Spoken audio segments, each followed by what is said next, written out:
জিহাদের ময়দানে সাহাবায়ে কেরামদেরকে প্রস্তুত করছেন জিহাদের জন্য। সাহাবীরা তৈরি হয়েছেন, লড়াই হবে মুতার প্রান্তরে। 3000 সাহাবীকে রাসূল রিক্রুট করলেন। 1 লক্ষ রোমান সৈন্য, তদানীন্তন পৃথিবীর সুপার পাওয়ার, সজ্জিত অস্ত্র সজ্জিত বাহিনী চলে এসেছে তারা মুতার প্রান্তরে। রাসূল 3000 তৈরি করলো, ওদিকে 1 লাখ আর এদিকে কয় হাজার। হুজুর নিজে এই জিহাদে যাননি। রাসূল পাক বললেন, এই জিহাদের ময়দানে সেনাপতির দায়িত্ব পালন করবে আমার পালক পুত্র যায়েদ। কোথায় তুমি? যায়েদ দাঁড়িয়ে গেলেন।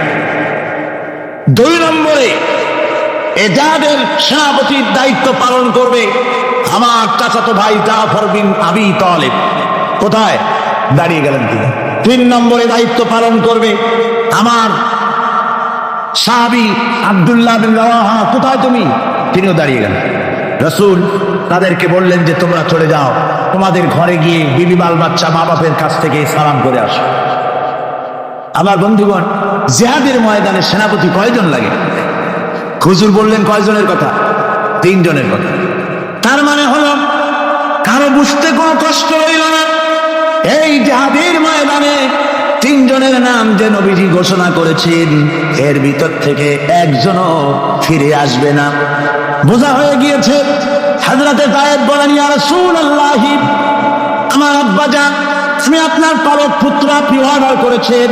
আমার মা হযরত আয়েশা ঘরে বসে শুনেছেন। আমার তো আর যাওয়ার দরকার নাই, কারো কাছে বলার দরকার নাই। হযরতে জাফর বিন আবি তালেব চলে গেলেন নিজের বাড়িতে।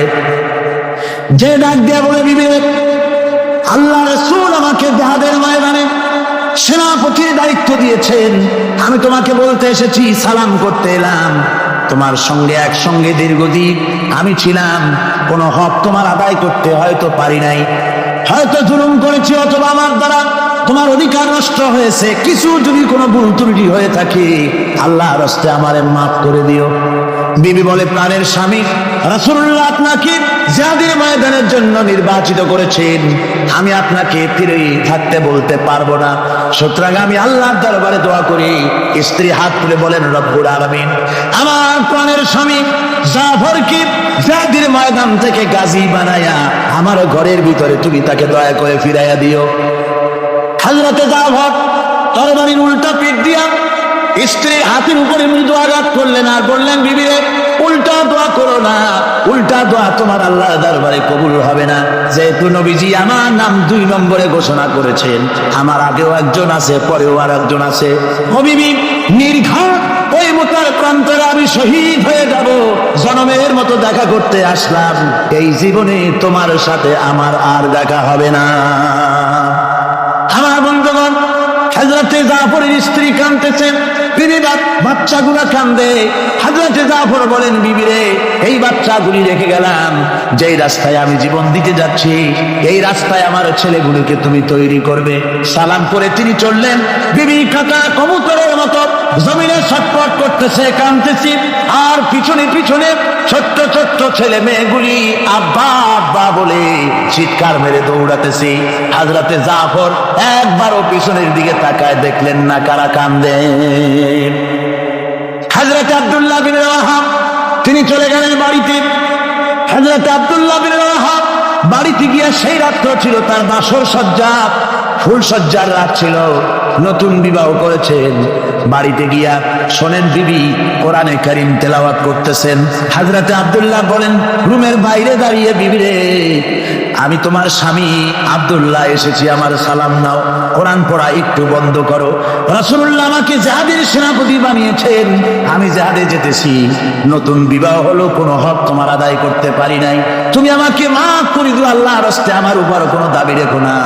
বিবি বলে, প্রাণের স্বামী, কোনোদিন আপনাকে দেখি নাই, কোন রকম একটু দেখেছি, আর আমি মদিনার এক সুন্দরী মেয়ে, আপনি আমাকে ভালো করে দেখলেন না। আমার প্রাণের স্বামী, একবার আপনি ঘরে আসেন। স্বামী বলে, ওগো স্ত্রী, ঘরের ভিতরে আমি যাব না, ঘরের ভিতরে গেলে বলে তোমাকে দেখলে আমার মনের ভিতরে প্রেম ডাকবে, তোমার প্রতি আমার ভালোবাসা জন্মাবে, আমি ঘরের ভিতরে ঢুকতে চাই না। স্ত্রী বলে, প্রাণের স্বামী, ঘরের ভিতরে যদি আসেন, আল্লাহর কসম আমি কোনো প্রেম নিবেদন করব না, আমি শুধু প্রাণ ভরে শুধু দেখে রাখতে চাই, যাতে করে কিয়ামতের দিন লক্ষ কোটি কোটি মানুষের ভেতরে আপনাকে আমি স্বামী বলে যেন চিনে নিতে পারি। হযরত আব্দুল্লাহ বলেন, ওগো স্ত্রী, যদি এই ইরাদা তোমার হয় আর যদি তুমি ধৈর্য ধারণ করে থাকতে পারো, তাহলে কিয়ামতের দিন আল্লাহ রাব্বুল আলামিন আমি যার জন্য দান দিতে যেতেছি ওই মাবুদ মেহেরবান জান্নাতের ভেতরে তোমাকে আমাকে স্বামী স্ত্রী হিসাবে পরিচয় করাইয়া দিবেন। 3000 সৈন্য নিয়ে সাহাবায়ে কেরাম আর এই সেনাপতি সব চললেন। মুতার প্রান্তরে লড়াই হলো।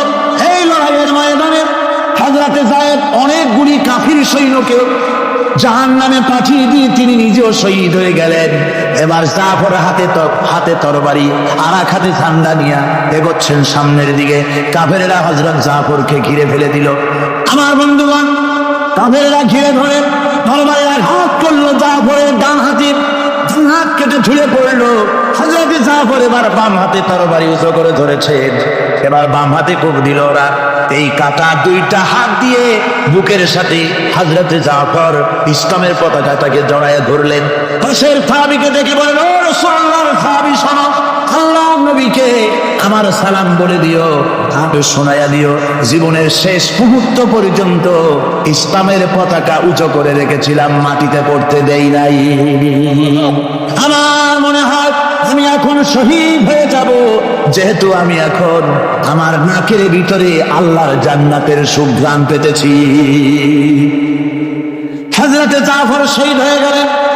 হযরতে আব্দুল্লাহ বিন রাওয়াহা, হযরতে আবু উবাইদা দুজনে মিলে ছুটলেন ঝান্ডা ধরার জন্য। ওনারা বলেন, এগিয়ে গিয়ে দেখি সামনের পরে দূরে পতাকা উঠতেছে। ভাবলাম আমরা যাওয়ার আগে ইসলামের পতাকা কে ধারণ করলো। কাছে গিয়ে দেখি হযরতে জাফরের ডান হাত কাটা, বাম হাত কাটা, দুইটা পা কাটা, দেহটা একদিকে পড়ে আছে আর শুধু মাথাটা এক পাশে পড়ে থেকে ইসলামের পতাকা কামড়ায় ধরে উঁচু করে রেখে দিয়েছে। আমার বন্ধুগণ, হযরতে আবু উবাইদা বলেন, আমি হযরতে সাদের, হযরতে জাফরের হাত পা মাথা মস্তক একত্রিত করে তার পা থেকে শুরু করে মাথা পর্যন্ত চুমা খাইলাম। তাকে জানাজা করে দাফন করে রাখলাম কবরের ভিতরে।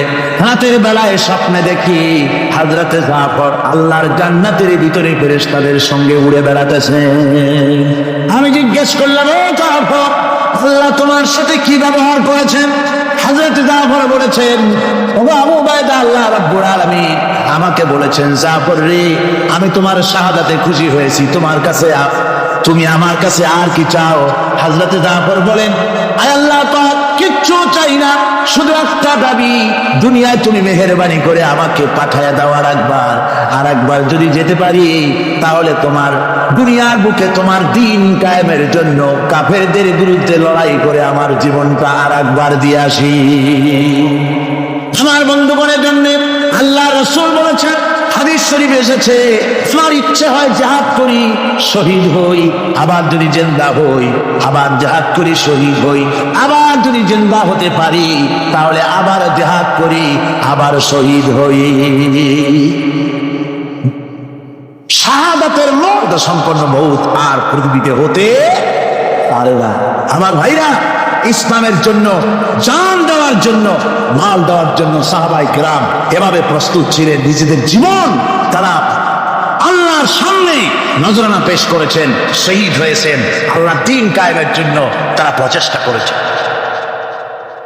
আল্লাহর পথে যারা জিহাদ করার সিদ্ধান্ত নেন, মহান আল্লাহ স্বয়ং তাদের সাহায্য করেন।